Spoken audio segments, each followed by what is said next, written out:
రాష్ట్రంలో అర్హులైన ప్రతి ఒక్కరికి అన్నదాత సుఖీభావ వస్తుందన్నారు మంత్రి అచ్చెన్నాయుడు. మే నెలలో ఈ పథకం ప్రారంభిస్తామని చెప్పారు ఆయన.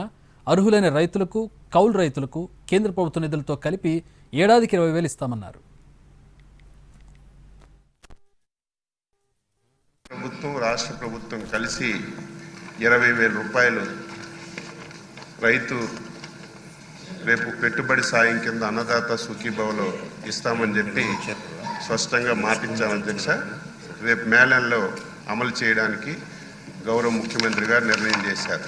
అయితే కేంద్ర ప్రభుత్వం అధ్యక్ష 42 లక్షల మందికి ఇస్తుంది. ఎందుకంటే వెబ్ల్యాండ్లో ఎవరైతే నమోదు చేసుకోబడతారో వారికే కేంద్ర ప్రభుత్వం సాయం చేస్తుంది అధ్యక్ష.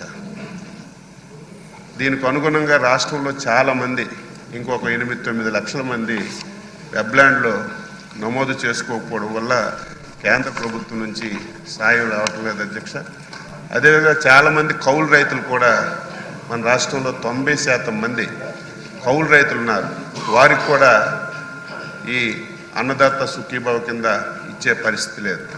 అందుకే ముఖ్యమంత్రి గారు స్పష్టంగా చెప్పారు, ఇటు భూమి లేనటువంటి నిరుపేద రైతులు ఎవరైతే కౌలు రైతులు ఉన్నారో వాళ్ళకు కానీ, వెబ్ల్యాండ్లో లేనటువంటి వాళ్ళకి కానీ తప్పనిసరిగా ఈ పరిహారం అందించాలని చెప్పి నిర్ణయం చేశారు.